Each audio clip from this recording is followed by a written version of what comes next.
Assalamualaikum warahmatullahi wabarakatuh. Halo teman-teman, di video kali ini coba kita bahas IHSG ya hari ini ya.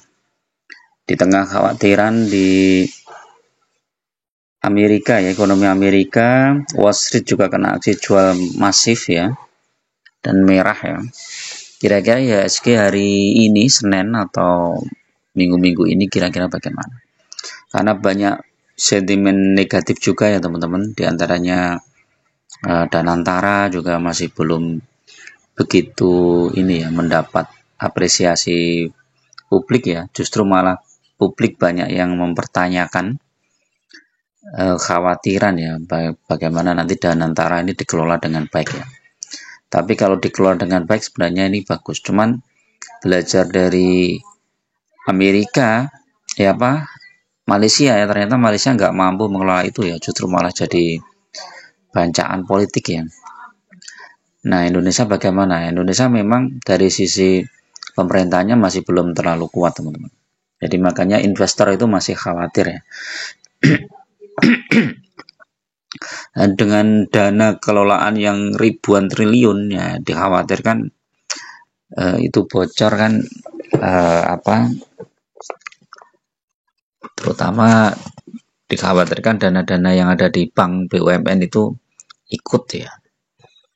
Nah, kalau kita lihat seperti itu teman-teman ya, kayak misalnya di Amerika ini ya, perlambatan ekonomi dan inflasi masih tinggi ya. Jadi investor mulai khawatir setelah beberapa data ekonomi menunjukkan tanda-tanda perlambatan. Indeks sentimen konsumen juga turun. Kemudian saham ini Walmart jatuh. Kemudian dampak tarif Trump kan menerapkan kebijakan ini teman-teman. Biaya impor yang tinggi ya. Periode kontrak berlalu. Nah, ini juga di sektor yang lain juga mengkhawatirkan teman-teman. Kalau di Indonesia itu dampak efisiensi juga nanti akan mempengaruhi daya beli masyarakat juga. Dan imbasnya juga nanti ke bisnis-bisnis retail dan lain-lain. Nah, kalau di saham-saham perbankan nanti kita lihat teman-teman, karena beberapa waktu ini kan saham sektor perbankan kan sudah mulai turun ya, sudah turunnya cukup banyak juga ya teman-teman. Saham perbankan ya, coba kita cek. Nah, BNI itu udah turun 3,58%, BRI turun lagi 0,5%, sebelumnya turunnya berapa itu? Oh, BRI itu udah turun hampir 6% ini BRI. Kemudian BNI udah turun berapa ini? 5, 8, hampir 9% ya BNI. Kemudian Bank Mandiri coba turun berapa persen nih? 6%, 7%. Terus bank apa yang belum nih? BRI, BNI, Bank Mandiri, BUMN ini aja kan ya. BRI, BNI, Bank Mandiri, BTN ya. BTN kita enggak. BCA coba kita cek. Nah, BCA. Nah, ini. BCA juga turun teman-teman ya. Ini BCA tuh turunnya tuh, tapi dia sudah mulai mantul ya. Turunnya kecil nih, sampai hanya 4%, sudah mulai mantul. Nah, ini BCA lumayan bagus ini.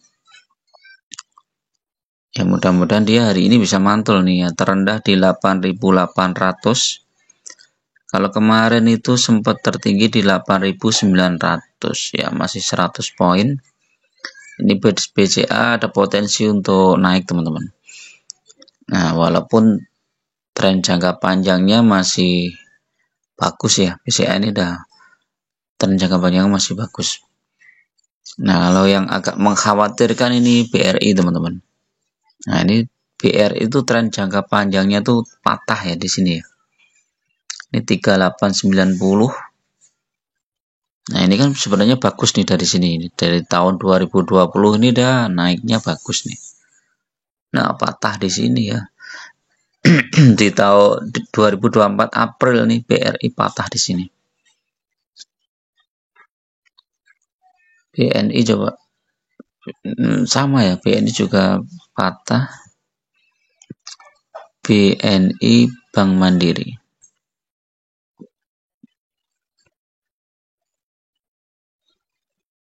sama ya. Berarti Bank BUMN grafiknya mirip-mirip nih.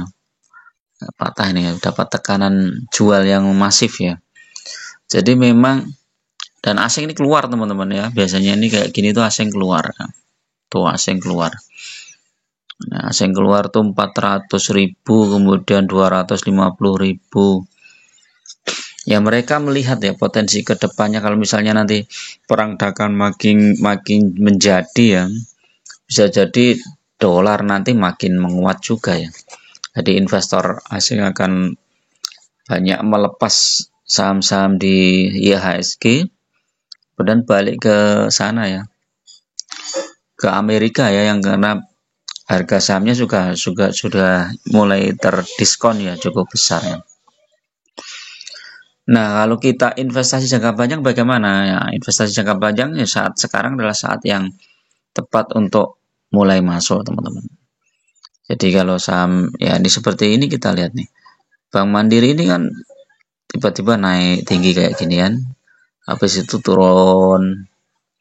Lumayan ini kalau kenaikannya ini kita saat turun ini kita masuk kan lumayan. Nah, ini terendah di 4750, sekarang udah 5075. Nah, ini kalau mau masuk lumayan ya, potensi naiknya kalau misalnya balik ke 6.600 kan lumayan.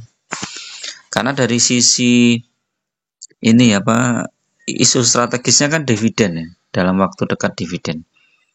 Nah, bisa jadi penurunan saham ini dimanfaatkan oleh bandar untuk masuk ya, untuk menampung harga sahamnya di harga bawah sebelum nanti benar-benar berita pembagian dividen itu muncul, teman-teman.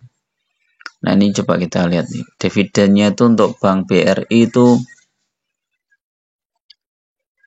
udah 8% ya. Prediksinya nih Maret ya.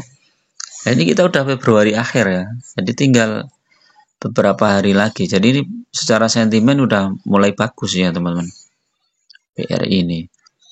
Kalau mau masuk dengan pertimbangan mau dapat dividen lah, jumlah dividennya itu ya minimal samalah dengan kemarin ya, itu di 235. Tapi udah ada interim ya. Jadi totalnya itu coba IPS-nya berapa kemarin? Kemarin 319. Ya, kalau misalnya sama aja lah ya, 319 dikurangi interimnya berapa?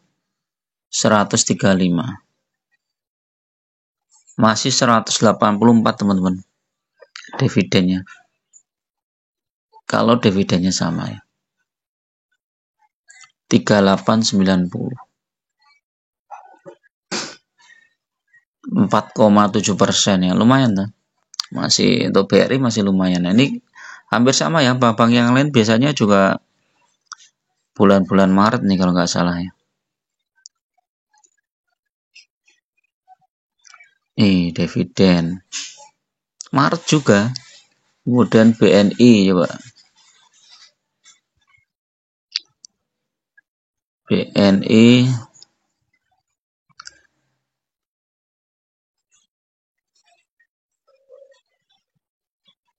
Maret juga. Jadi aneh ya. Ini beritanya bagus, mau bagi dividen, malah sahamnya turun ya. Ini teman-teman kesempatan untuk masuk lagi. Nah, tapi nanti setelah pembagian dividen ya bisa jadi longsor lagi ya, bisa jadi teman-teman. Karena ya memang big money itu kan kebanyakan dari luar ya. Jadi mereka juga memanfaatkan momentum juga. Kalau misalnya nanti harga sahamnya mulai naik, mereka juga akan jual ya. Asal mereka sudah menampung di bawah ya. Jadi saat harga terkoreksi dalam ini kan mereka mulai menampung ya. Jadi itu ya. Ya, yang penting teman-teman tetap harus inilah apa, waspada lah ya. Tetap punya plan A, plan B ya. Jangan all in lah ya dalam kondisi seperti ini ya. Warren Buffett aja dia punya cadangan dana tunai itu yang besar banget. Karena melihat Amerika itu juga mulai apa, kelabakan ya ekonominya ya. Karena hutangnya yang menumpuk juga besar, terus kemudian sekarang pun juga efisiensi besar-besaran juga di Amerika. Jadi ya bisa jadi ya efisiensi di Amerika, kemudian sekarang efisiensi di Indonesia juga ada. Nah, nanti daya beli masyarakat juga makin turun juga ya. Jadi kita harus tetap punya plan A, plan B ya. Paling tidak minimal 20% lah portofolio kita itu dalam bentuk cash. Nah, nanti kalau terjadi apa-apa, terjadi krisis atau apa gitu, nah kita bisa masuk di harga bawah ya, saham-saham yang unggulan, saham-saham yang bagus ya. Oke, itu dulu untuk review pagi ini, mudah-mudahan bermanfaat.